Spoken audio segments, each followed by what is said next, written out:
മഹാലക്ഷ്മി സീരിയലിൻ്റെ ഏറ്റവും പുതിയ പ്രൊമോ റിവ്യൂയിലേക്ക് എല്ലാ കൂട്ടുകാർക്കും സ്വാഗതം. വീട്ടിൽ ഒറ്റയ്ക്കിരിക്കുന്ന കരുണ പലതും ആലോചിച്ച് വിഷമിക്കേണ്ട എന്ന് കരുതി പ്രതാപനാണെങ്കിൽ അവളെയും കൂട്ടി പുറത്തൊന്ന് കറങ്ങാൻ പോകുന്നുണ്ട്.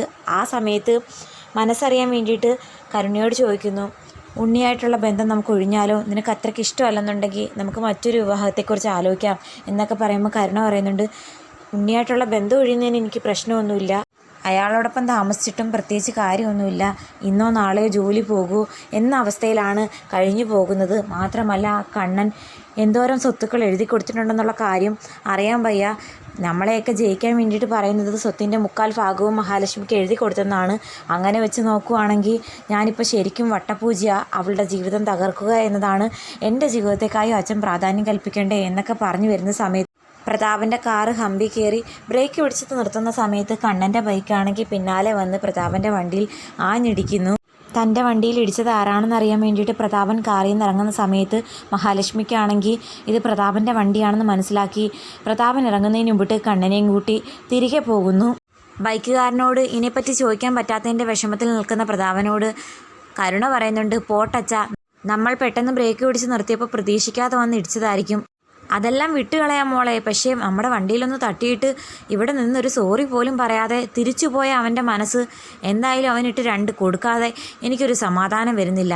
മോള് പറഞ്ഞതിൻ്റെ സ്ഥിതിക്ക് നമുക്കിപ്പം പോകാമെന്ന് പറഞ്ഞ് പ്രതാപനാണെങ്കിൽ വണ്ടി എടുത്ത് പോകുമ്പോഴത്തേക്കും പ്രതാപൻ്റെ പിന്നാലെ ഒരു ബൈക്ക് വരുന്നുണ്ട്. അത് മറ്റാരുടെയല്ല, മാർക്കോയിൽ ലോപ്പസുമാണ്.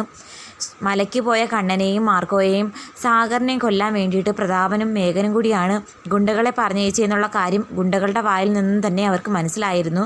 അതുകൊണ്ട് മേഘനെയാണെങ്കിൽ മുമ്പേ കണ്ട് അവനൊരു വാണിംഗ് കൊടുത്തതിൻ്റെ പേര് മൂന്നാറ് മറഞ്ഞു പോയി ഇരിക്കാനൊക്കെ പോയിരുന്നു. പ്രതാപനെ നേരിട്ട് കാണാത്തതിൻ്റെ ആ ഒരു കലിക്ക് പ്രതാപനിട്ടുള്ള പങ്ക് കൊടുക്കാൻ വേണ്ടിയിട്ട് വന്നതാണ് മാർക്കോ. പ്രതാപനും കരുണയും പൊയ്ക്കൊണ്ടിരുന്ന കാറിന് മുന്നേ കയറി ക്രോസ് ചെയ്ത് വെക്കുന്നുണ്ട് മാർക്കോയുടെ ബൈക്ക്. അന്നേരം പ്രതാപനാണെങ്കിൽ കരുണയോട് പറയുന്നു, ഇതാ മാർക്കോയാണല്ലോ മോളെ, കണ്ണനെയും ഇവനെയും കൊല്ലാൻ വേണ്ടിയിട്ട് നമ്മൾ ഗുണ്ടകളെ പറഞ്ഞയച്ചതിൻ്റെ പേര് മേഘനിട്ട് 2 തല്ല് കൊടുത്തെന്നാണ് പറഞ്ഞു കേട്ടത്, ഇവൻ എന്നോട് പ്രതികാരം ചെയ്യാൻ വന്നിരിക്കുവാണെന്നാണ് തോന്നുന്നത്. അന്നേരം കരുണ ചോദിക്കുന്നു, നമ്മളിനി എന്ത് ചെയ്യും വച്ചാ? അങ്ങനെ പ്രതാപൻ കാറിൽ നിന്ന് പുറത്തിറങ്ങുന്ന സമയത്ത് മാർക്കോയാണെങ്കിൽ പ്രതാപൻ്റെ ഷർട്ടിൽ കയറി കുത്തിപ്പിടിക്കുന്നുണ്ട്. നീ എന്ത് കരുതി നിന്നെ ഞാൻ കണ്ടുപിടിക്കത്തില്ലെന്നോ? മേഘൻ എന്തായാലും എൻ്റെ കയ്യിൽ നിന്ന് മുങ്ങി നടക്കുക. മലയ്ക്ക് പോയ എന്നെയും കണ്ണസാറിനെയും കൊല്ലാൻ വേണ്ടിയിട്ട് കൊട്ടേഷൻ കൊടുത്തത് നീയല്ലേ? ഇല്ല മാർക്കോ, ഞാനിതൊന്നും അറിഞ്ഞ കാര്യമേ അല്ല, അവന്മാർ ചുമ്മാ കള്ളം പറഞ്ഞാ. ഞാൻ കണ്ണനെ കൊല്ലാൻ വേണ്ടിയിട്ട് ഒരാളെയും പറഞ്ഞു വിട്ടിട്ടില്ലെന്ന് പറയുമ്പോൾ മുഖത്ത് നോക്കി കള്ളം പറയുന്നോ എന്ന് ചോദിച്ച് കൈ വീശി ആഞ്ഞടിക്കാൻ വരുന്ന സമയത്ത് എൻ്റെ അച്ഛനെ ഒന്നും ചെയ്യില്ലേന്ന് പറഞ്ഞ് കരുണയാണെങ്കിൽ ഇടയ്ക്ക് കയറുന്നുണ്ട്. അപ്പോഴേക്കും അവിടെ കുറേ ആളുകൾ ഓടിക്കൂടുന്നുണ്ടായിരുന്നു ബഹളം കേട്ടിട്ട്. എല്ലാവരും ഇതെല്ലാം ശ്രദ്ധിക്കുന്നത് കണ്ടിട്ട് കരുണയ്ക്ക് ശരിക്കും നാണക്കേടും അപമാനമൊക്കെ തോന്നുന്നുണ്ട്. കരുണയ്ക്കാണെങ്കിൽ നിസ്സാര കാര്യത്തിലും ഫീലിങ്സ് തോന്നുന്ന അവൾക്ക് ഇത്ര ആളുകളുടെ മുമ്പിൽ വെച്ച് തൻ്റെ അച്ഛനെ ഒരു ഗുണ്ട തല്ലാൻ വരുന്നത് സഹിക്കാൻ പറ്റുന്ന ഒരു കാര്യമല്ല. നിൻ്റെ അച്ഛൻ ഇതുപോലെ തല്ല് മേടിക്കേണ്ടെന്നുണ്ടെങ്കിൽ മര്യാദയ്ക്ക് അടങ്ങി ഒതുങ്ങി ജീവിക്കാൻ പറയണം. ഇനി മേല കണ്ണസാറിനെയോ മഹാലക്ഷ്മിയെയോ ശല്യം ചെയ്യാൻ ആരെങ്കിലും പറഞ്ഞയച്ചെന്നും കാണാൻ ഞങ്ങൾ അറിഞ്ഞു കഴിഞ്ഞാൽ ജീവനോടെ വെച്ചേക്കില്ലെന്ന് വാണിംഗ് കൊടുത്തിട്ട് മാർക്കോ എങ്ങ് പോകുമ്പോഴത്തേക്കും കരുണയാണെങ്കിൽ ആകെ ദേഷ്യത്തോടെ നിൽക്കുന്നത് കണ്ടിട്ട് പ്രതാപന് വീണ്ടും ടെൻഷൻ വരുന്നുണ്ട്.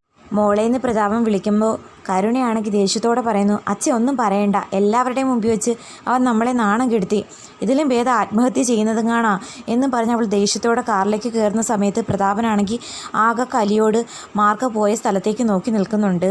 ട്രിപ്പൊക്കെ കഴിഞ്ഞ് ക്ഷേത്രത്തിലേക്ക് തൊഴുവാൻ വരുന്ന മഹാലക്ഷ്മിയെ കാത്ത് എല്ലാ തവണയും കാണാറുള്ള ദേവി മുത്തശ്ശിയുടെ ദർശനം കിട്ടുന്നുണ്ട്. ക്ഷേത്രത്തിൽ മനസ്സുരുക്കി പ്രാർത്ഥിച്ചതിന് ശേഷം മഹാലക്ഷ്മിയാണെങ്കിൽ പുറത്ത് വരുമ്പം മോളേന്നൊരു വിളി കേൾക്കുന്നു. ആ വിളി കേൾക്കുമ്പോൾ തന്നെ സന്തോഷത്തോടെ മഹാലക്ഷ്മി തിരിഞ്ഞു നോക്കുന്നുണ്ട്. മഹാലക്ഷ്മിക്ക് അറിയാം ദേവി മുത്തശ്ശി തന്നെ കാണാൻ വന്നിരിക്കുകയായിരിക്കും. തൻ്റെയും കണ്ണേട്ടൻ്റെയും ജീവിതത്തിലേക്ക് വരാൻ പോകുന്ന സന്തോഷമായാലും സങ്കടമായാലും മുൻകൂട്ടി അത് മഹാലക്ഷ്മിയെ അറിയിക്കുന്നത് മറ്റാരുമല്ല, നമ്മുടെ ദേവി മുത്തശ്ശിയാണ്.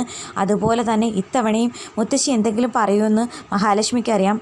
ഓടിച്ചെല്ലുന്ന മഹാലക്ഷ്മിയോട്, മോൾ ഒരുപാട് സന്തോഷവതിയാണല്ലോ, ജീവിതമൊക്കെ ഇപ്പം എങ്ങനെ പോകുന്നുണ്ട്, കണ്ണമ്മോന് ഇപ്പം നന്നായിട്ട് നടക്കാൻ പറ്റുന്നില്ലേ എന്നൊക്കെ ചോദിക്കുമ്പം മഹാലക്ഷ്മി പറയുന്നുണ്ട്, മുത്തശ്ശിയുടെയും ദേവിയുടെയൊക്കെ അനുഗ്രഹം കൊണ്ട് ഒരു പ്രശ്നവും ഇല്ല, കണ്ണേട്ടന് നന്നായിട്ട് നടക്കാൻ പറ്റും. മലയ്ക്ക് പോയിട്ട് വന്ന കണ്ണേട്ടന് കാലിനുണ്ടായിരുന്ന മുടന്തുകൂടി അയ്യപ്പസ്വാമിയുടെ കൃപയാൽ മാറി കിട്ടിയെന്ന് പറയുമ്പം സന്തോഷമായി മോളെ. ഇനി ഈ വരുന്ന കാർത്തിക ദിവസം മോളൊരു സന്തോഷ വാർത്ത എല്ലാവരെയും അറിയിക്കും. മഹാലക്ഷ്മിക്ക് അത് കേട്ടിട്ട് മനസ്സിലാകുന്നുണ്ട് എന്ത് സന്തോഷ വാർത്തയായിരിക്കുമെന്ന്. മഹാലക്ഷ്മിയുടെ മുഖത്ത് ഒരു പുഞ്ചിരി വരുന്നതായിട്ടൊക്കെ കാണിക്കുന്നു. അധികം താമസിക്കാതെ മഹാലക്ഷ്മി ഒരു അമ്മയാകാൻ പോകുന്ന സന്തോഷ വാർത്ത അറിയിക്കുന്ന ആ സമയം പ്രതാപനും കരുണയൊക്കെ ഇനി എന്തായിരിക്കും ചെയ്യാൻ പോകുന്നത്? അതിലുപരി മനസ്സ് തകർന്ന ഉണ്ണിയും ദുർഗയും ഇനി മഹാലക്ഷ്മിയുടെ കുഞ്ഞിനെ നശിപ്പിക്കാനായിരിക്കും പ്ലാൻ ചെയ്യുന്നത്. കാത്തിരിക്കുക എന്തൊക്കെയായി മാറുമെന്ന്.